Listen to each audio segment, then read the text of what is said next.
हरिः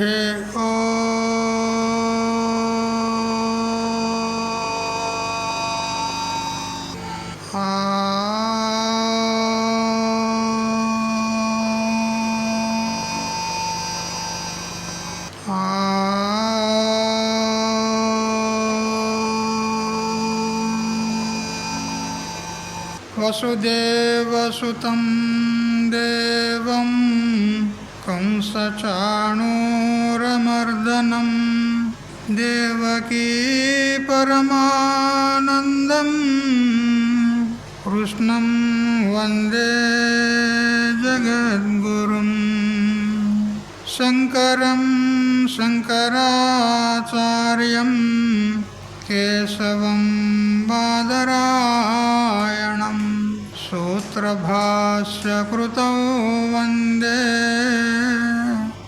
भगवन्तौ पुनः पुनः।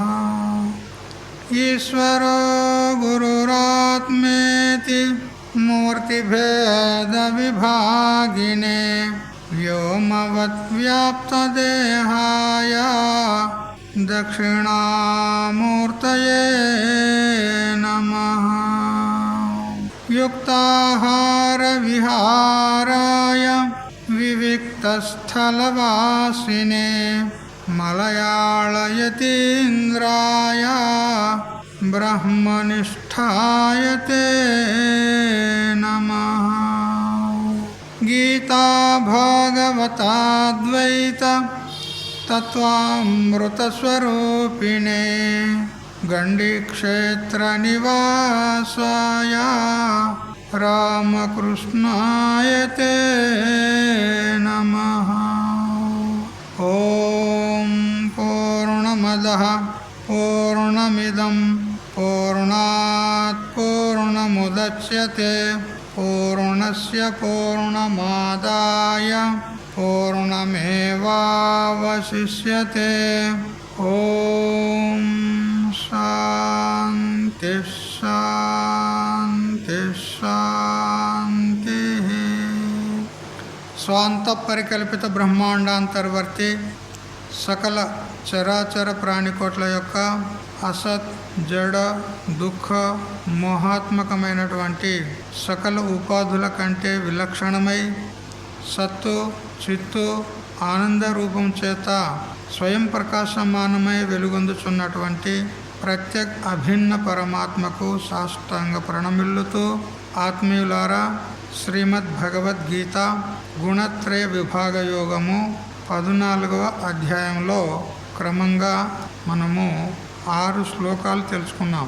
తత్ర సత్వం నిర్మలత్వాత్ ప్రకాశకమనామయం సుఖ సంగేన బధ్నాతి జ్ఞాన సంగేన చానఘ.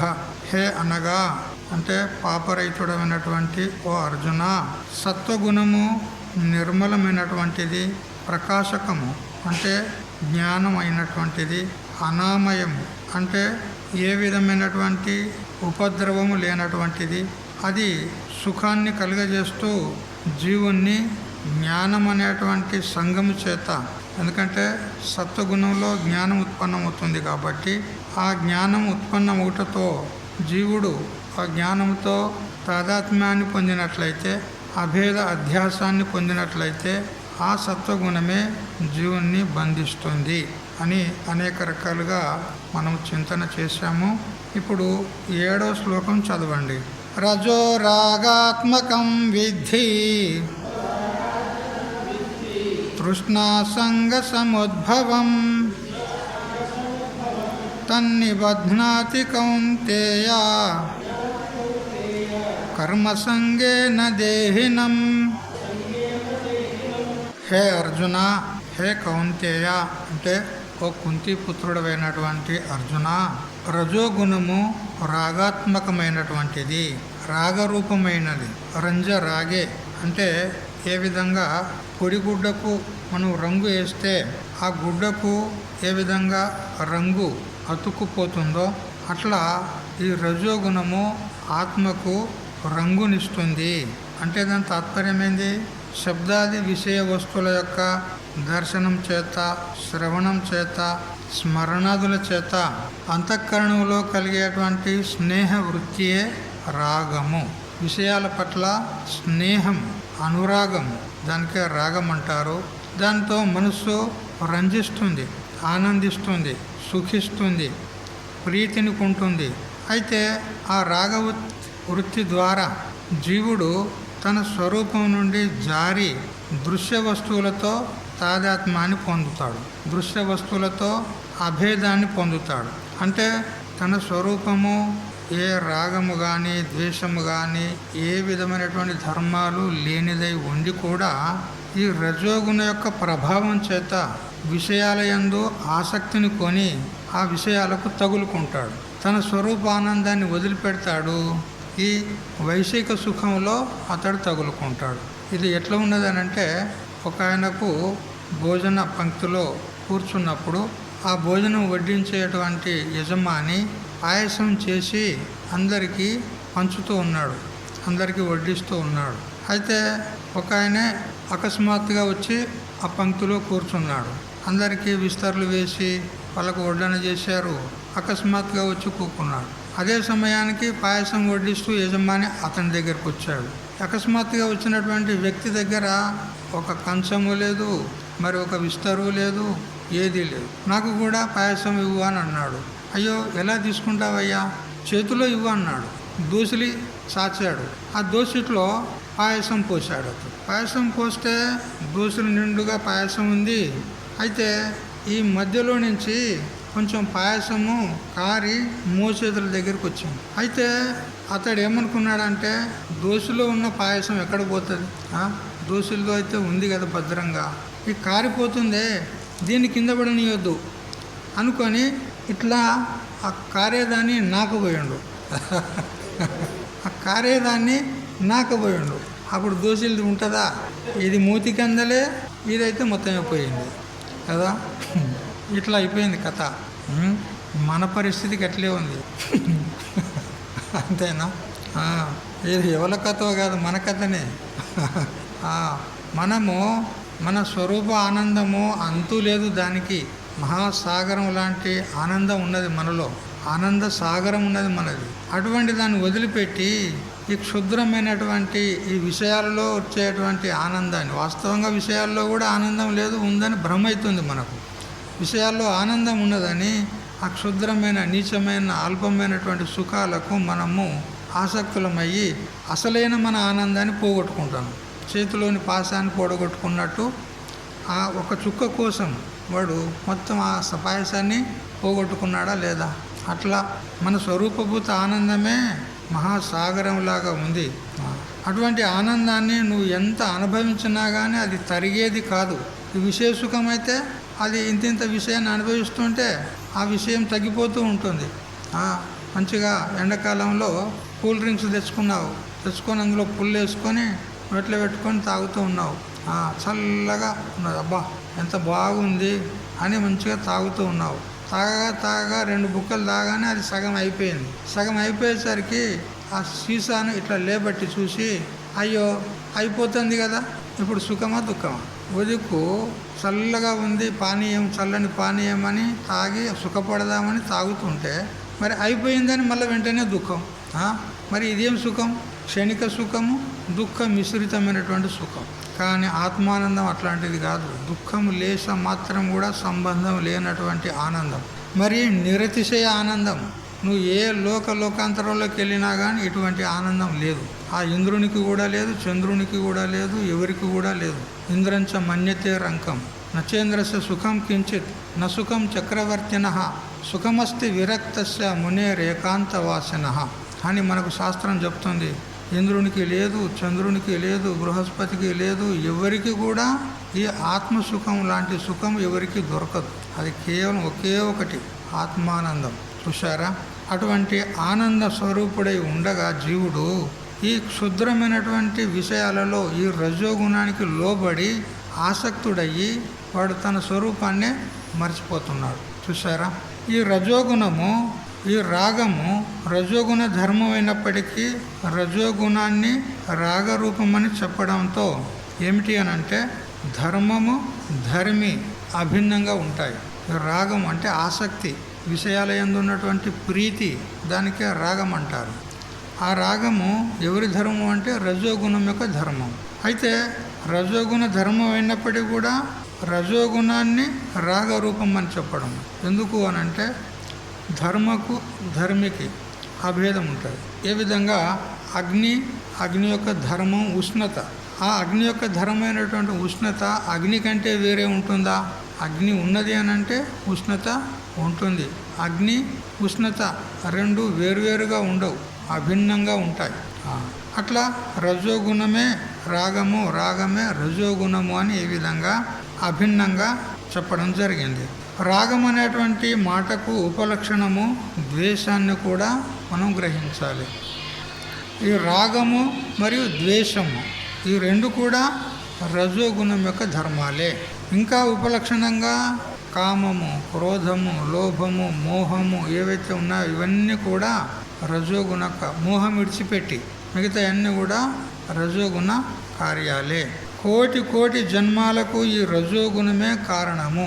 ఎందుకంటే విషయాల యందు జీవుణ్ణి ఆసక్తుని చేసి ఆ విషయ వాసనలను వాని అంతఃకరణములు నింపుతుందన్నమాట. విషయాలకు సంబంధించినటువంటి వాసనలు అంటే సూక్ష్మంగా వాటికి సంబంధించినటువంటి ఆసక్తి మనసులో ఉంటుందన్నమాట. ఆసక్తి మనసులో సూక్ష్మంగా ఉంటుంది. మనకు అనిపిస్తుంది నా అంతఃకరణంలో నా మనసులో ఏ విధమైన కోరికలు లేవు అని మనకు అనిపిస్తుంది. కానీ ప్రసంగం వచ్చినప్పుడు అది ఉద్భూతమయ్యి మనల్ని ఉన్నట్టుండగానే లేపుకొని తీసుకెళ్తుంది ఆ వాసన. దృఢ భావనయా త్యక్త పూర్వాపర విచారణాత్ పదార్థస్య యథాదానం వాసన స ప్రకీర్తిత అని మనకు శాస్త్రం చెప్తుంది. వాసన దేనికంటారు అనంటే విషయాలలో దోషం ఉన్నది, విషయాలు మనల్ని పథభ్రష్టులను చేస్తాయి, ఇవి దోషపూరితములు ఉన్నాయి, దుఃఖ మిశ్రితములు ఉన్నాయి, క్షణిక సుఖాలను ఇచ్చేటివి ఉన్నాయి అని విచారణ చేసి ఆ విషయాలను వదిలేసిన తర్వాత ఒక్కోసారి ఆ విషయం ఎదురైనప్పుడు అప్రయత్నంగా దానికి లోనైపోతాం. మొదలు వదిలేసాం, ఇవి దోషయుక్తంగా ఉన్నాయి, ఇవి మనకు పనికిరావు అని వదిలేసిన తర్వాత ఎప్పుడో ఒకసారి మళ్ళీ అదే విషయం మనకు ఎదురుపడినప్పుడు మనం అందులో ఉన్నటువంటి దోషాన్ని ఇదివరకు ఏదైతే విచారణ చేసి వదిలేసామో అది మర్చిపోయి అకస్మాత్తుగా మళ్ళీ దానికి లోనైపోతాం, దానికి ఆసక్తమయ్యి మళ్ళీ దాన్ని అనుభవించాలని అనుకుంటాం కదా. ఉదాహరణకు షుగర్ పేషెంట్లే ఉన్నారనుకో, వారికి తీపి పనికి రాదు, తీపి తింటే షుగరు ఎక్కువవుతుంది, రోగం అధికమవుతుంది, మళ్ళీ దాన్ని కంట్రోల్ చేయడం కష్టము అని వదిలేసాడు. అది నాకు హానికరము అని వదిలేసాడు. వదిలేసిన తర్వాత ఇక ఇంట్లో చాలా జాగ్రత్తగా చూస్తూ ఉన్నారు అతన్ని, ఇతనికి తీపి పెట్టకూడదు, తీపి పెట్టినట్లయితే ఇతనికి షుగర్ ఎక్కువవుతుంది, మళ్ళీ కష్టమవుతుంది అని ఇంట్లో జాగ్రత్తగా చూస్తూ ఉన్నారు. కానీ ఒకసారి అకస్మాత్తుగా ప్రబోజనం పడింది, ఎవరో పెళ్ళికి పిలిచారు. ఏమయ్యా నువ్వు మా ఇంటికి మా అమ్మాయి గారి పెళ్ళి ఉన్నది, మీరు భోజనానికి రావాలి అని నిమంత్రణం ఇచ్చారు. అప్పుడు పెళ్ళికి పోయినాడు, ప్రబోజనంలో పంక్తిలో కూర్చున్నాడు. ఆ ప్రబోజనంలో అనేక స్వీట్లు వస్తూ ఉన్నాయి, ఒకటి అనుకోకటి గులాబ్ జామున్, మైసూర్ పాక్, పాయసము, లడ్లు అన్నీ ఒకటి వస్తున్నాయి. అప్పుడు అనుకున్నాడు, ఇంట్లోనైతే మా అమ్మగారు పెట్టది, ఇక్కడనైతే మా అమ్మగారు లేదు, ఆమె చూస్తలేదు, ఒక్క లడ్డు తింటే ఏమైతే అనుకున్నాడు. ఒకటి అన్నాడు. చూడు, ఇదివరకు దోష దృష్టితో వదిలిపెట్టాడు, నేను తీపి తినకూడదని వదిలిపెట్టాడు. వదిలిపెట్టిన తర్వాత మళ్ళీ అతనికి ఆసక్తి కలిగిందా లేదా దాని మీద, దానికే వాసన అంటారు. వివసులయ్యి దానికి లొంగిపోతారు ఆ విషయానికి, అది వాసన. ఆ వాసనను కలుగజేసేది ఎవరు? ఈ రజోగుణం. అందుకని ఈ రజోగుణము విషయాల యందు వాసనను కలుగజేసి మనల్ని జన్మాలకు గురి చేస్తుంది. ఎందుకంటే వాసనలు ఎంతవరకు ఉంటాయో మన అంతఃకరణలు అంతవరకు మనకు జన్మ తప్పదు. ప్రజహాతి యదా కామాన్ సర్వాన్ పార్థ మనోగతాన్ ఆత్మన్యేవాత్మనా తుష్ట స్థిత ప్రజ్ఞస్తదోచ్యతే యదా సర్వే ప్రముచ్యంతే కామాయస్య హృది స్థితాః అతమర్చో అమృతో భవతి అత్ర బ్రహ్మ సమశ్నుతే అని అంటూ భగవద్గీత మరి కఠోపనిషత్తు గట్టిగా ఒత్తాయి చేసి చెప్పిందనమాట. ఎప్పుడైతే మన అంతఃకరణంలో ఉన్నటువంటి సకల కామనలను అంటే వాసన సహితంగా సకల కోరికలను అన్నిటిని కూడా తొలగదీసుకున్నప్పుడే అతడు స్థితప్రజ్ఞుడు జ్ఞాని అనబడతాడు అని చెప్పింది. మరి ఈ రజోగుణానికి మనము లోబడి విషయాలకు లోబడి మనం విషయాల యందు ఆసక్తిని కనుక పెంచుకున్నట్లయితే మళ్ళీ మళ్ళీ జన్మలు వస్తూ ఉంటాయి కదా. అందువల్ల కోటి కోటి జన్మలకు కూడా ఈ రజోగుణమే కారణము. మనోరంజనం కోసము నిర్మల పదార్థాన్ని కూడా ఈ రజోగుణం వికృతం చేస్తుంది అంటారు. చూసారా, నిర్మలమైన పదార్థం ఏది? మన స్వరూపం. మన స్వరూపంలో ఏ విధమైనటువంటి కాలుష్యం లేదు. రాగము కానీ ద్వేషము కానీ కామక్రోధాదులు కానీ ఏ మాలిన్యం లేదు. నిర్మలమైనటువంటి మన స్వరూపం. దాన్ని వికృతం చేస్తుంది ఈ రజోగుణం. ఎందుకు? ఆ విషయానికి ఆసక్తుని చేసి రాగద్వేషాలను కలుగజేస్తుంది. అప్పుడు అనుకుంటాడు, నాకు ఈ విషయం కావాలి, నాకు ఇది ప్రీతి ఉంది అని దాని యందు ఒక రంజనం అంటే ఆసక్తిని పెట్టుకుంటాడు. అతనిలో ఆసక్తి అనేది లేదు వాస్తవంగా స్వరూపం చేత, రాగం అనేది లేదు. అయినా కానీ అధ్యాస చేత, భ్రమ చేత, ఈ రజోగుణం యొక్క ప్రాబల్యం చేత అతడు విషయాల్లో ఆసక్తిని పెట్టుకుంటాడు. చూడు, నిర్మలంగా నిర్వికారంగా ఉన్నటువంటి వ్యక్తిని ఆ స్వరూపాన్ని కూడా వికృతం చేస్తుంది. విషయం ఎదురు పడగానే అతనిలో రాగం ఉత్పన్నమవుతుంది. అఖండ వస్తువును ఖండఖండాలుగా చేసి చూపించేది ఈ రజోగుణమే అంటాడు. వాస్తవంగా పరమాత్మ వస్తువు ఒకటే ఒకటి ఉంది, అఖండమై ఉంది, రెండో వస్తువు లేదు. అయినా కానీ ఈ రజోగుణం యొక్క ప్రాబల్యం చేత రజోగుణానికి వివశుడయ్యి ఈ జీవుడు జీవనానత్వాన్ని ఒప్పుకుంటాడు. అంటే జీవులు అనేక మంది ఉన్నారు అని అంటాడు. మరి జీవుడు వేరే, ఈశ్వరుడు వేరే అంటాడు. చూడు, ఈ భేద జ్ఞానాన్ని అంటే ఖండ జ్ఞానాన్ని, అఖండమైనటువంటి వస్తువులో ఈ ఖండ జ్ఞానాన్ని ఉత్పన్నం చేసింది ఎవరు అంటే రజోగుణం. ఈ రజోగుణమే మనస్సును విషయ భోగాల్లో పడవేసి దుఃఖాల పాలు చేస్తుంది. రజసస్తు ఫలం దుఃఖం ముందు చెప్తాడు మనకు ఇదే అధ్యాయంలో. రజోగుణం యొక్క ఫలం ఏమిటి అంటే దుఃఖం. రజోగుణాన్ని ఆశ్రయించినామంటే దుఃఖమే కలుగుతుంది. ఎందుకు? రాగద్వేషాలను కలిగిస్తుంది రజోగుణం. ఎప్పుడైతే పురుషుడు రాగద్వేషాలకు గురి అవుతాడో అప్పుడు పర్యవసానంగా దుఃఖాన్నే పొందుతాడు. ఎందుకు? రాగద్వేషాలు ఉన్నాయి అనంటే, రాగద్వేషాలకు లోనయ్యాడు అనంటే అప్పుడు వివేకం ఉండదు. రాగద్వేషాలు ఏం చేస్తాయి? వివేకాన్ని భ్రష్టం చేస్తాయి. అప్పుడు వాడు ఏమవుతాడు? వివేక భ్రష్టుడైపోతాడు. ఎప్పుడైతే వివేక భ్రష్టుడైపోతాడో అప్పుడు చేసేది చేయడు, చేయరాంది చేస్తూ ఉంటాడు. విపరీత వ్యవహారము జరుగుతూ ఉంటుంది. దాని ద్వారా దుఃఖాన్ని పొందుతాడు. అందువల్ల ఈ రజోగుణం చేత దుఃఖము కలుగుతుంది. అయితే ఈ జీవుడు రజోగుణానికి వశగతుడయ్యి విషయాల్లో అంటుకుంటాడు, విషయాల్లో తగులుకుంటాడు. ఏ విధంగా అంటే పనసపండు ఉంటుంది కదా, పనసపండు. ఆ పనసపండు బీజాలు లోన ఉంటాయి కదా, తీయగా ఉంటుంది మంచిగా పనసపండు. అయితే ఆ మాధుర్యానికి ఆసక్తమైనటువంటి ఒక ఈగ అది ఆ పండు ఆ బీజం మీద వాలిందనుకో, అప్పుడు ఏమవుతుంది? దానికి అంటుకుపోతుంది. అది జిగటగా ఉంటుంది, జిగట ఉంటుంది కాబట్టి దానికే అంటుకుంటుంది. ఇప్పుడు ఆ ఈగ మాధుర్యాన్ని అనుభవించడం కాదు, మాధుర్యమే ఈగని అనుభవించింది. దానికి అంటుకుపోయి చచ్చిపోతుంది. చూడు, రోడ్ల మీద కొన్ని పదార్థాలు అమ్ముతారు కదా, అందుకే రోడ్ల మీద తినకూడదు. అన్ని ఈగలు దోమలు వాలి వాటికి అంటుకుపోయి అట్లే ఉంటాయి. అది కొనుక్కొని మనం తింటే ఆ అశుద్ధమైనటువంటి ఆహారం మనకు అనారోగ్యానికి కారణమవుతుంది. అందుకని ఎప్పుడు కూడా వీధిలో బజార్లో ఎప్పుడు కూడా తినే అటువంటి అలవాటు పెట్టుకోవద్దు. కొందరైతే బయటనే తింటారు, ఇంట్లో తిండే తినరు. ఇంట్లో తిండే తినరు వాళ్ళు. ఒకవేళ జబర్దస్తిగా వాళ్ళ ఆవిడనో లేదా వాళ్ళ అమ్మనో ఏమరా రారా తిందురారా అంటే వస్తాడు, కూర్చుంటాడు. ఎంత మంచిగా చేసినా కానీ తూ ఏం చేసినావు నువ్వు, చా ఇట్లుంటుందా భోజనం, చా ఏం రుచి ఉండదా, ఇలా ఉప్పు చక్కగా ఉండదా, కారం చక్కగా ఉండదా. ఎందుకంటే అప్పుడు బయట తినేది మరిగిండు కదా, కమ్మగా నూనె సమ్మరు తిండి, బయట తినేది అలవాటు పడిండు కాబట్టి ఇంట్లోది రుచించది అట్లా. కానీ అది పొరపాటు. ఎప్పుడు కూడా వీధుల్లో బజార్లో తినకూడదు. అయితే ఆ ఈగ ఏ విధంగా పనస పండుగ తగులుకొని తన జీవితాన్ని కోల్పోతుందో అట్లా ఈ జీవుడు కూడా ఈ రజోగుణం చేత అతడు లోబడి విషయాలకు తగులుకొని వీడు జన్మ మరణాలకు గురవుతున్నాడు. రజోగుణంతో తృష్ణ కలుగుతుంది. తృష్ణ సంగ సముద్భవం అన్నాడు కదా శ్లోకంలో. రజో రాగాత్మకం విద్ధి తృష్ణ సంగ సముద్భవం. ఇది తృష్ణను కలిగజేస్తుంది. తృష్ణ అంటే ఆశ, కోరిక. రజోగుణం చేత ఆశ పెరుగుతూ ఉంటుంది. అయితే ఈ ఆశ లేదా కోరిక ఇది ఎప్పుడైనా తీరుతుందా అని మనం విచారం చేస్తే, ఈ కోరిక అనేది తీరుతుందా? ఒక విషయానికి సంబంధించిన కోరిక కలిగింది, ఆ విషయాన్ని అనుభవించినాము. అనుభవించిన తర్వాత అంతటితో కోరిక ఆగిపోతుందా? తిన్నదే తింటున్నావు కదా, మంచి మంచి లడ్లు కావాలి, మంచి మంచి గులాబ్ జాములు కావాలి, జిలేబీ కావాలి, ఇదివరకు ఎన్నోసార్లు తిన్నావు, మరి మళ్ళీ కావాలని ఎందుకు కోరుతున్నావు?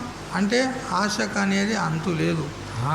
చూసారా, ఆకాశం అంతటి నోరు ఉంటుందంట. ఆకాశం ఏది ఆశకు, ఆకాశం అంతటి నోరు, సముద్రం అంతటి కడుపు కదా. అది ఎప్పుడు నిండుతుంది చెప్పు. ఇక ఇప్పుడు సముద్రంలో యుగ యుగాల నుంచి గంగా, యమున, కృష్ణ, గోదావరి, కావేరి నదులన్నీ వచ్చి ఎక్కడ చేరుతున్నాయి? సముద్రంలోనే చేరుతున్నాయి. ఒక్క మిల్లీమీటర్ అన్న పెరిగిందా అది? సముద్రం మట్టం పెరిగిందా? ఎట్లున్నదో అట్లే ఉన్నది. అంటే ఎన్ని నీళ్ళు వచ్చినా కానీ అది స్వాహ, దాని కడుపు నిండడం లే.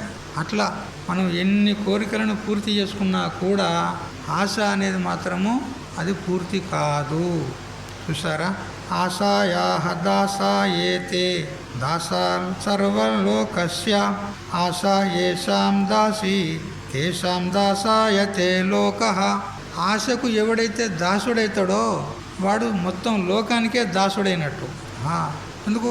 విషయాశకు వాడు లోనయ్యి ఆ విషయాలను పొందడానికి వాడు అడగరాని వాళ్ళని అడుగుతాడు, వాని అభిమానాన్ని చంపుకొని కూడా అడుగుతాడు ఆశకు. చూసారా, చూడండి, ఎవరైనా బీడీలు సిగరెట్లు తాగేటోళ్ళకు ఒక బీడీవా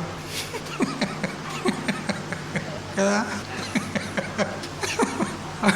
వాడిని అభిమానాన్ని చంపుకొని వాడు ఎంతటోడైనా సరే ఒక బీడీవా అడుగుతాడు. వాడు ఆసక్తి, రజోగుణం ప్రభావం గట్లా ఉంటుంది. దీనుణ్ణి చేసి పడేస్తుంది, వాడిని బిచ్చగాన్ని చేసి పడేస్తుంది. ఆశ అట్లా ఉంటుంది. అప్పుడు వాడు అందరికీ మొత్తం లోకానికి అంతటికి దాసుడైపోతాడు. కానీ ఆశనే ఎవరికి దాసిగా ఉంటుందో, అంటే ఎవడైతే ఆశ కలిగినా కానీ ఆశకు లోబడకుండా దాన్ని నిర్జించి దాన్ని నిరోధించి నేను ఈ విషయాన్ని అనుభవించను అని గట్టి దృఢ నిశ్చయం కలిగి ఉన్నట్లయితే ఇప్పుడు వాడు ఆశకు దాసుడు కాలే, ఆశనే వానికి దాసి అయింది. అప్పుడు వీనికే లోకమంతా దాసులైపోతుంది. అట్లా మహాత్ములు ఆశకు దాసులు కాదు. వాళ్ళు లోకంలో కొంతమంది ఆశ చూపుతారు. నీకు ఇంత ఇస్తా, నువ్వు మా ఇంటికి రా, నీకు పాదపూజ చేస్తా అంటారు. నీ కాళ్ళు మా ఇంట్లో పడిపోవాలి అంటారు కదా, నీ కాళ్ళు మా ఇంట్లో పడిపోవాలి అంతే కదా కదా అంటారు కదా. పాదపూజ చేస్తాం రా, నీకు ఇంత కట్నం ఇస్తాము అంటే వీడు దానికి దాసుడు అయిపోతాడు కదా, మూర్ఖుడు. కానీ మహాత్ములు అట్లా పోరు. నీకు ఏదన్నా ప్రేమతో సమర్పించుకునేది అంటే తీసుకొచ్చి ఇక్కడ సమర్పించు అంటారు. సిద్ధారూఢ స్వామి ఆ విధంగానే చెప్పేవాడు. సిద్ధారూఢ స్వామి మొత్తం భారతదేశం అంతా కూడా పాద సంచారి అయి తిరిగినాడు. ఒక్కో చోట కొందరు భక్తులు, అయ్యా స్వామీజీ మీరు ఆకలితో ఉన్నట్టున్నారు, ఎక్కడి నుండి వస్తున్నారో ఏమో, ఎన్ని రోజులైందో మీరు భోజనం చేసి, మీ ముఖమంతా ఈడ్చుకుపోయినట్టుంది, కడుపు వెన్నంటి ఉంది, మా ఇంటికి రండి మీకు భోజనం పెడదామని అంటే, చూడు మీకు అటువంటి ప్రేమ ఉంటే ఇక్కడికి తీసుకొచ్చి పెట్టండి. ఇంకో మాట చెప్పేవాడు, ఏమనంటే మీరు నేను ఎక్కడున్నానో అక్కడికి తీసుకొచ్చి మీరు ప్రసాదాన్ని కనుక ఇచ్చినట్లయితే డబుల్ పుణ్యం దొరుకుతుంది. నన్నే మీ ఇంటికి తీసుకుపోతే సింగిల్ పుణ్యం దొరుకుతుంది. మీకు డబుల్ కావాలన్నా సింగిల్ కావాలన్నా డబుల్ పుణ్యంగా మరి తీసుకురా, ఇక్కడికి తీసుకురా. ఏ ఇంటికి పోయేవాడు కాదు, ఎవరైనా దయదలిచి తెచ్చి ఇస్తేనే తినేవాడు. అట్లా ఆశ లేదు అతనికి, ఏ విధమైన ఆశ లేదు. అట్లా ఉంటారు మహాత్ములు. యచ్చ కామసుఖం లోకే యచ్చ దివ్యం మహత్సుఖం తృష్ణా క్షయసుఖస్యైతే నార్హతిం షోడశీం కలాం అంటూ మహాభారతం శాంతి పర్వం చెప్తోంది. ఈ లోకంలో ఏ ఏ కామసుఖాలు అయితే ఉన్నాయో మరియు దివ్యమైనటువంటి సుఖాలు ఏ స్వర్గాదుల్లో ఉన్నాయో ఆ సుఖాలన్నీ మొత్తం ప్రపంచంలో ఉన్నటువంటి సుఖాలన్నీ కూడా ఈ జీవన్ముక్తుడు అనుభవించేటువంటి స్వరూప సుఖంలో 16వ వంతుకు కూడా పనికిరావు అన్నాడు. 16వ వంతు అంటే అణ అంటారు కదా, ₹1 అణ అంటే 6 పైసలు. కాబట్టి ఈ జీవన్ముక్తుడు అనుభవించేటువంటి సుఖంలో ఈ వైషయిక సుఖాలు 16వ వంతుకు కూడా సరికావు అని చెప్పింది. యత్ సౌఖ్యాంబుదిలేశలేశతయిమే శక్రాదయో నిర్వృతా అని అంటూ మనీషా పంచకంలో జగద్గురు శంకరాచార్యులు అంటారు, ఏ ఇంద్రుడైతే ఏ విషయపు భోగాలను ఉత్కృష్టమైనటువంటి భోగాలను అనుభవిస్తున్నాడో ఆ సుఖము ఈ జీవన్ముక్తుడు అనుభవించేటువంటి సుఖములో లేశతమయమే అన్నాడు. ఒక సూదిని సముద్రంలో ముంచి లేవడితే ఆ సూదికి ఎంత నీరు వస్తుంది, ఆ సూదికి మరీ అల్పం అన్నమాట. అంత సుఖము ఆ ఇంద్రుడు అనుభవించేటువంటి సుఖం. మరి జ్ఞాని సముద్రం అటువంటి సుఖాన్ని అనుభవిస్తున్నాడు.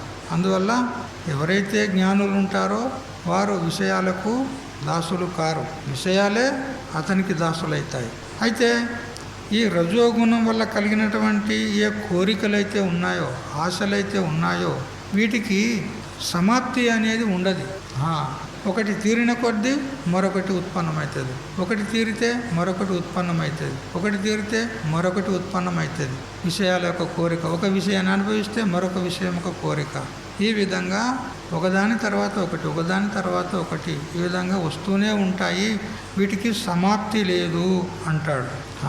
విష్ణు పురాణంలో ఈ విధంగా చెప్పబడింది, మనోరథానాంన సమాప్తిరస్తి వర్షాయుతేనాప్యథవాపి లక్ష్యైః పూర్ణేషు పూర్ణేషు మనోరథానాముత్పత్తయః సంతి పునర్నవానాం. మనోరథానాం అంటే కోరికలు ఏవైతే ఉన్నాయో అవి వాటికి సమాప్తి లేదు అంటాడు. వాటికి ఫుల్ స్టాప్ లేదు. ఎన్ని సంవత్సరాలకైనా కానీ, ఎన్ని యుగాలకైనా కానీ కోరికలకు అనేది సమాప్తి లేదు అంటాడు. ఎందుకు?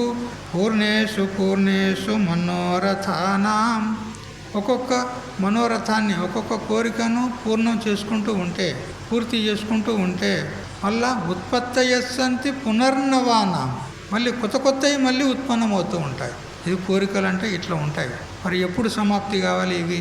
వీటికి సమాప్తి అనేది లేదు అంటాడు. అదే విషయాన్ని మనకు యయాతి మహారాజు చాటి చెప్పినాడు. తన యొక్క యవ్వనాన్ని, తన 2 కుమారుల యొక్క యవ్వనాన్ని, 3 యవ్వనాలను అనుభవించాడు విషయపు భోగాల యందు. కానీ అప్పటికి కూడా అతనికి కోరిక తీరలేదు. అప్పుడు లోకానికి చాటి చెప్పినాడు, హే లోకులారా, హే జనులారా, మీరు కోరికలను పూర్తి చేసుకోవడానికి ప్రయత్నం చేయకండి. ఎందుకు? నజాతు కామకామానాం ఉపభోగేన శామ్యతి హవిషా కృష్ణవర్త్మేవ భూయేవాభివర్ధతే అన్నాడు. హే జనులారా, కామకామానాం అంటే కామ్యంతే ఇది కామాహ, విషయాలకు సంబంధించినటువంటి కామనలు, కోరికలు ఏవైతే ఉన్నాయో, జాతు అంటే ఎప్పుడు కూడా నా సామ్యంతి, అవి ఉపసంహరింపబడవు, సమాప్తములు కావు. ఏ విధంగా అంటే మనం యజ్ఞకుండంలో అక్కడ మంటలు ఎగిసి పడుతున్నటువంటి సమయంలో ఆజ్యం పోస్తూ ఉంటే ఆ మంటలు మరింత ఎగిసి పడతాయే కానీ మంటలు చల్లారవు. చూసారా? అట్లా మనం ఒక్కొక్క కోరికను పూర్తి చేసుకుంటూ ఉంటే మరొక కోరిక లేస్తూ ఉంటుంది. ఇదంతా మన అనుభవంలో ఉన్నది కదా. ఇల్లు కట్టుకోవాలని అనుకొని బాగా కష్టపడతారు. కష్టపడి ఎట్లో డబ్బు సంపాదించుకొని ఇల్లు కట్టుకుంటారు. ఇల్లు కట్టుకున్న తర్వాత ఇక సంతానం లేదని అట్లా కొన్ని రోజులు తిరుగుతారు. హాస్పిటళ్ళ వెంట, లేదా తీర్థక్షేత్రాల వెంట, లేదా కొన్ని వాళ్ళు ఉంటారు కదా, ఈ ఆవేశం అవుతుంది కొంతమందికి, దేవతలు ఆవేశం అవుతుంది, అమ్మవారు ఆవేశం అవుతుంది కదా. అమ్మవారు ఆవేశం అవుతుందా నీకు? ఎప్పుడు కాలేదా? వాళ్ళ దగ్గరికి పోతారు. ఇంత యంత్రం కట్టు, మంత్రం కట్టు, ఏదో చెయ్యి అని ఈ విధంగా పోతూ ఉంటారు. ఎందుకు? సంతానం కోసం ఆశ, కోరిక. సంతానం కలిగితే ఇక వానికి చదువు చదివించాలి, పెద్దోడిని చేయాలి, పోషించాలి, అదొక కోరిక. వాడు పెద్దోడైన దానికి వాడిని పెళ్లి చేయాలి, అదొక కోరిక. పెళ్ళి అయిన తర్వాత వానికో కాయ కాస్తే బాగుండు కదా, అదో కోరిక. ఎప్పుడు ఆగిపోయినాయి చెప్పు ఈ కోరికలు? జీవితాంతం ఇక ఇవే ఉంటాయన్నమాట. ఎప్పుడు కూడా ఆ కోరికల యొక్క ఆ కంప అది. ఆ కంప నుంచి బయటపడడానికి ఆస్కారం లేదు. ఈ ముళ్ళును తీయడానికి పోతే ఇంకో ముళ్ళు తగులుకుంటుంది. అది మనం ఇటు తీస్తుంటే అది ఇటు గుంజుతుంది. అట్లా ఉంటుంది. అందులో నుంచి వెళ్ళడానికి అవకాశం లేదు. అందుకని ఒకటే ఒక ఉపాయం కచుడు చెప్పినాడు మహాభారతంలో. కామ జానామి తే మూలం సంకల్పాత్ కిల జాయసే తస్మాత్ తం న సంకల్పయిష్యామి తేన మే న భవిష్యసి అన్నాడు. హే కామమా, నీ యొక్క ఉత్పత్తి స్థానం నాకు తెలుసులే. ఏమిటి? నువ్వు సంకల్పం నుండి పుట్టావు కదా, నేను సంకల్పమే చేయకపోతే నువ్వు ఎలా పుడతావో నేను చూస్తానన్నాడు. అందుకని సంకల్పం చేసేది లేదు. విషయాలకు సంబంధించినటువంటి నాకు ఇది కావాలి అని సంకల్పం చేసేది లేదు. మన ప్రారంధానుసారంగా వచ్చిన దాన్ని అనుభవించు. అది కూడా ఉచితమైన అనిపిస్తే, మన పరమార్థ సాధనకు ప్రతికూలం కాదని అనిపిస్తే అనుభవించు. అంతేగాని కావాలని సంకల్పం చేయవు. సంకల్పం చేస్తేవో దుఃఖానికి కారణమవుతుంది. విషయాలకు సంబంధించిందే కాదు, ఏదైనా కావచ్చు. పెళ్లి చేయాలని, ఇల్లు కట్టాలని, డబ్బు సంపాదించాలని, ఆస్తులు సంపాదించాలని సంకల్పాలు చేస్తారు కదా. ఏ సంకల్పం చేసినా కానీ అది దుఃఖానికే కారణమవుతుంది. ప్రారంభంలో ఉంటే అదే వస్తుంది. నువ్వు సంకల్పం చేయాల్సిన అవసరమే లేదు. నీ ప్రారంభంలో ఉంటే అదే వస్తుంది. ఒకవేళ నీ ప్రారంభంలో లేకపోతే నువ్వు ఎన్ని సంకల్పాలు చేసినా, ఎంత ప్రయత్నం చేసినా అది నీకు దక్కదు. నీకు రానే రాదు, నీకు ప్రాప్తమే కాదు. మరి అలాంటప్పుడు ఎందుకు ప్రయత్నం చేయాలి? అదన్నమాట. అవశ్యం భావి భావానాం ప్రతీకారో భవేద్యేది తదా దుఃఖైర్న లిప్పేరన్ నలరామ యుధిష్ఠిరాహ. అవశ్యం భావి భావానం, అవశ్యంగా మనకు ప్రాప్తమయ్యేటువంటి వాటిని ఎవరు కూడా ఆపలేరు. యథభావి నతద్భావి భావి చేత్ న తధన్యత ఇది చింత విసగ్నోయం బోధో భ్రమ నివర్తక. ఏది రానున్నదో అది వస్తుంది, ఏది రాదో అది రానే రాదు, నువ్వు ఎన్ని ప్రయత్నాలు చేసినా. అందువల్ల మరి అటువంటి వాటి గురించి, అనివార్యమైనటువంటి వాటి గురించి ఎందుకు ప్రయత్నం చేసేది? సంకల్పం చేసేది లేదు. భగవంతుడు కూడా 2వ అధ్యాయంలో చెప్పాడు కదా, ధ్యాయతో విషయాన్ పుంసః సంగస్తేషూపజాయతే సంగాత్ సంజాయతే కామః కామాత్ క్రోధో విజాయతే క్రోధాత్ భవతి సమ్మోహః సమ్మోహాత్ స్మృతి విభ్రమః స్మృతిభ్రంశాత్ బుద్ధినాశో బుద్ధినాశాత్ ప్రణశ్యతి. చూసారా? కేవలం విషయాలకు సంబంధించినటువంటి సంకల్పం చేశావో వాటి యందు సంగం, ఆసక్తి ఏర్పడుతుంది. ఆ ఆసక్తే కామంగా మారుతుంది. ఆ కామానికి ప్రతికూలమైతే అది క్రోధంగా మారుతుంది. క్రోధం కలిగితే స్మృతి భ్రంశమైపోతుంది. స్మృతి భ్రంశమైతే బుద్ధి నాశనం అవుతుంది. బుద్ధి నాశనం అయితే వాడు సర్వనాశనం అయిపోతాడు. చూసారా? కేవలం విషయాల గురించి సంకల్పం చేస్తే అంత అనర్థం కలుగుతుంది. అందుకని ఈ సంకల్పాలు ఏవైతే ఉన్నాయో, కామనలు ఏవైతే ఉన్నాయో, కోరికలు, ఆశలు, ఇవన్నీ కూడా రజోగుణానికి సంబంధించినవి. అందువల్ల ఈ రజోగుణానికి సంబంధించినటువంటి ఈ ఆసక్తి, రాగము ఏదైతే ఉందో దాన్ని వివేకంతో మనము అరికట్టాలి అంటాడు. తృష్ణ అనే మాటకు కోరిక అని కూడా అర్థం ఉంది. ఆ కోరిక, కామము ఏదైతే ఉందో అది మహా అసనం ఉన్నది, మహా పాపి ఉన్నది అని ఇదివరకే భగవంతుడు 3వ అధ్యాయంలో చెప్పినాడు. కామయేష క్రోధయేష రజోగుణ సముద్భవ మహాశనో మహాపాప్మ విధ్యేన మిహవైరిణం అని భగవంతుడు ఇంతకుముందుకే చెప్పాడు కదా.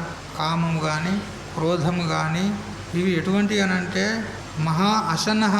అసన అంటే తినేటువంటి అన్నమాట. మనం ఎన్ని వేసినా కానీ చాలు అని అనదంట. లేదా అగ్నిలో మనం ఎన్ని పదార్థాలు వేసినా కానీ ఇంకా చాలు అంటదా? అన్నీ వేసినట్టు భస్మం అయిపోతాయి. ఎన్ని వేసినా కూడా భస్మం అయిపోతూ ఉంటాయి. మరిన్ని వేసినా భస్మం అయిపోతూ ఉంటాయి. ఇక నాకు చాలు అని మాత్రము అనదు. అందుకే దానికి అనలము అంటారు. అలం అంటే చాలు, అనలం అంటే చాలదు. అది చాలదు అంటది, చాలు అని అనది. నువ్వు ఎన్నన్నా ఈ అందులో. అట్లా ఈ కామం అనేది కూడా అనలం, దీనికి చాలు అనేది లేదు. మహాశనము ఎన్ని వేసినా తింటూనే ఉంటుంది, తింటూనే ఉంటుంది. ఇప్పుడు చెప్పుకున్నాం కదా, ఆకాశం అంతటి నోరు, సముద్రం అంతటి కడుపు, ఇంకా ఎప్పుడు నిండుతుంది? నిండేది సవాలే లేదు ఇక. అందువల్ల మహాశనము, మహాపాపమైనటువంటిది ఈ కోరిక, ఈ తృష్ణ. ఈ రజోగుణంతో కలిగే రెండవ వస్తువు అసంగము. తృష్ణాసంగ సముద్భవం అని చెప్పాడు కదా. రజో రాగాత్మకం విద్ధి తృష్ణాసంగ సముద్భవ. తృష్ణ అంటే కోరిక, దాని గురించి చెప్పుకున్నాం. ఇక ఆసంగం, ఆసంగం అంటే ఆసక్తి. మరి కోరికకు ఆసక్తికి ఏం తేడా ఉన్నది అనంటే, లేని వస్తువును కావాలి అనుకుంటే అది కోరిక అవుతుంది, ఉన్న వస్తువును కాపాడుకోవాలి అనేటువంటి ఆసక్తి తేడా ఉన్నది. కోరికకు ఆసక్తికి తేడా ఉన్నది. అట్లా అయితే ఈ ఆసక్తికి కూడా కారణమే ఈ రజోగుణము అంటాడు. కోరికలు, ఆసక్తి ఇవి ఉన్నట్లయితే అవి జన్మమరణానికి కారణమవుతాయి అని చెప్తూ మనకు ఇదివరకు ఒక దృష్టాంతం చెప్పుకున్నాం. ఒక పెద్ద కోటలో ఒక గుడ్డివాడు ఉన్నాడు. వానికి ఆ కోట బయటకు వెళ్ళాలని అనిపించింది. అయితే ఆ కోట గోడకు ఒకటే ఒక దర్వాజా ఉంది, ఒకటే ఒక ద్వారం ఉంది. అదే ద్వారం గుండా రావాలి, వచ్చినోడైనా అదే ద్వారం రావాలి, పోయేటోడు అదే ద్వారం గుండా పోవాలి. అయితే వాడు గుడ్డివాడు బయటకు పోవాలనుకున్నాడు. ఎట్లు పోవాలో తెలియదు, దారి తెలియదు, ద్వారం ఎక్కడుందో తెలియదు. అప్పుడు ఎవరో పోతున్నట్టుగా శబ్దం వినపడింది, కాలు చప్పుడు వినబడి, అయ్యా అయ్యా అయ్యా ఎవరు అని అంటే, ఏమయ్యా అంటే, అయ్యా నేను గుడ్డివాణ్ణి, నాకు ద్వారం తెలియదు, ఎటు పోవాలో తెలియదు, నన్ను కొంచెం ఆ ద్వారం వైపుకు దారి చూపెట్టవా అన్నాడు. అయితే అతడు ఏం చేశాడంటే, చూడు ఆ ద్వారం దగ్గరికి తీసుకెళ్ళాలంటే ఫర్లాంగ్ దూరం ఉన్నది, నేను పని మీద పోతున్నా, నీకోసం నేను మళ్ళీ వెనక్కి తిరిగి అంత దూరం పోతానా? నువ్వు ఒక పని చెయ్యి, ఇగో నీకు ఈ గోడను నీకు పట్టిస్తా, నువ్వు ఈ గోడను తడుముకుంటూ నువ్వు ఆ గోడను పట్టుకొని పో, ఎక్కడైతే ద్వారం వస్తుందో అక్కడ నువ్వు వెళ్ళిపో అని చెప్పినాడు. అప్పుడు అతడు సరే అయ్యా ఆ గోడను చూపించు అన్నాడు. అతడు గోడ దగ్గరికి తీసుకెళ్ళి ఆ గోడను తన చెయ్యిని పట్టించాడు. ఇగో ఇది గోడ, దీన్ని పట్టుకొని నువ్వు నెమ్మదిగా పో అని అంటే, అతడు నెమ్మదిగా పోతూ మళ్ళా ఆ గోడ వైపుకు ఆ లోన ఆ కోట గోడలో ఉన్నటువంటి ప్రజలు ఉంటారు కదా, వాళ్ళు అన్ని సీసవక్కలు పనికిరాని అవి ఇవన్నీ అక్కడ వేస్తారు ఆ గోడ వైపుకు. అవన్నీ తొక్కుకుంటూ పోవాలి. ఇప్పుడు అతడు ఆ సీసవక్కలు, ఆ ముళ్ళ కంపలు అవన్నీ తొక్కుకుంటూ పోతున్నాడు. ముళ్ళు ఎరుగుతున్నాయి, సీసవక్కలు గుచ్చుకుపోతున్నాయి. అయినా కానీ ఏం చేస్తాము, మరి గోడను విడిచేలాగా లేదు, గోడను విడిస్తే ద్వారం దొరకదు అని అంత కష్టపడుతున్నైనా కానీ ఆ గోడను పట్టుకొని ఆ ద్వారం దగ్గరికి ఇంకా అంత దూరం ఉన్నది, 2 అడుగులు వేస్తే ద్వారం వస్తుంది. అయితే వానికి ఒక రోగం ఉన్నది, ఏమిటి కదా, ఈ కాస్త అయితే ఇక ద్వారం దగ్గరికి వచ్చాడు. వానికి ఇక ఎట్లంటే ఇక వానికి గులగుల పెట్టి ఇక 2 చేతుల వాడు గోడకు పెట్టిన చేతి ఇడిచిపెట్టాడు, 2 చేతుల అని వాడు గీకుతూ సరే నిలబడి గీకినా కానీ బాగుండు కదా, వాడు నిలబడకుండానే నడుస్తూ గీక్కుంటున్నాడు. వాడు వానికి అది ఆ గీకుడు యొక్క ఆనందం ఎట్లుంటుంది ఇక ఎరికే కదా. వాడు గీకి అబ్బా అని గీకి మళ్ళా చెయ్యి ఆ గోడ కంటించేసరికి ఆ మధ్యలోనే ఆ ద్వారం వెళ్ళిపోయింది కదా. మళ్ళీ ఎంత తిరగాలి, 2-3 మైళ్ళు తిరగాలి, అంత పెద్దగా ఉంది ఆ కోట కూడా. చూసారా, చూడు ఈ గోకుడు రోగం ఉన్నదే, ఇది మనకున్నది కదా. ఈ గోకుడు రోగం మనకున్నది. ఏంటిది? కోరికలు కదా. ఆ కోరికలు ఉన్నాయి కదా, ఇక ఆ కోరికలను అనుభవించుకుంటూనే మనము ఆనందిస్తున్నాము. అంత లోపల ఈ శరీరం ద్వారం ఏది, ఆ కోటకు ద్వారం లాంటిది ఈ శరీరం. ఈ శరీరం పడిపోయిందంటే ఈ ద్వారాన్ని పోగొట్టుకున్న వాళ్ళం అవుతున్నాం, మళ్ళీ ఇంకో శరీరాన్ని పొందుతున్నాం. మళ్ళీ అక్కడ పోతే మళ్ళీ అదే రోగం కదా. ఇంకా వీడు ఎప్పుడు బయటపడాలి చెప్పండి. చూసారా, అందుకని ఈ కామం, ఈ కోరిక ఏదైతే ఉందో ఇది గోకుడు రోగం అన్నమాట. ఎంత అనుభవించినా కానీ అది పూర్తి కావడం లేదు. అందువల్ల ఈ రజోగుణం చేత కలిగినటువంటి ఈ తృష్ణ కానీ ఈ ఆసక్తి కానీ ఏదైతే ఉందో జీవుని యొక్క జన్మ మరణాలకు కారణమవుతుంది. రజోగుణంతో ఈ తృష్ణా సంఘాలు వృద్ధి పొందుతూ ఉంటాయి. ఈ తృష్ణ ఆసంగాలతో రజోగుణం పెరుగుతూ ఉంది. ఇవి ఎట్లా ఉన్నాయంటే ఆసక్తి మరియు కోరిక, వీటితోని రజోగుణం వృద్ధి అవుతుంది. రజోగుణంతోని కోరికలు ఆసక్తి వృద్ధి అవుతుంది. ఇది ఎట్లా ఉన్నదంటే పరస్పరం ఒకదానికొకటి. ఏ విధంగా బీజం నుండి వృక్షం వస్తుంది, వృక్షం నుండి బీజం వస్తుంది, బీజం నుండి వృక్షం, వృక్షం నుండి బీజం, ఒకదానికొకటి కారణమైనవి. బీజము వృక్షానికి కారణమైంది, వృక్షము బీజానికి కారణమైంది, ఒకదానికొకటి పరస్పరం కారణం అన్నమాట. అట్లా ఈ తృష్ణా సంఘాలు రజోగుణాన్ని వృద్ధిపరుస్తే రజోగుణం తృష్ణా సంఘాలను వృద్ధిపరుస్తుంది.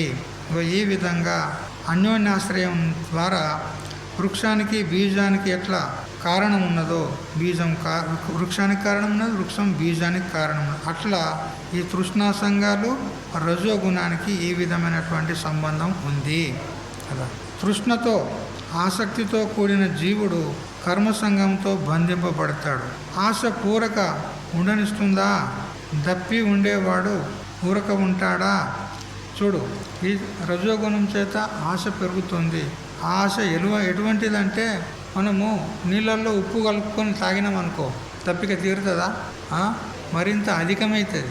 అట్లా ఈ రజోగుణ సంబంధమైనటువంటి కోరికలను మనం తీర్చుకుంటూ ఉంటుంటే మరింత అధికమవుతూ ఉంటున్నాయన్నమాట.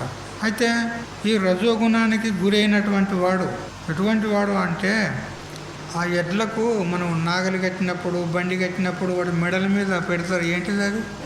కాడ్యా పూడా? పూడి.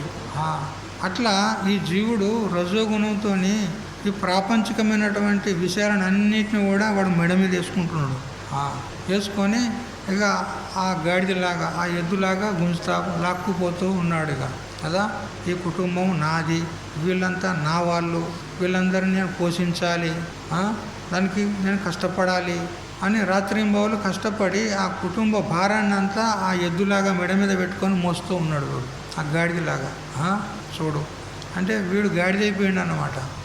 అంతే కదా.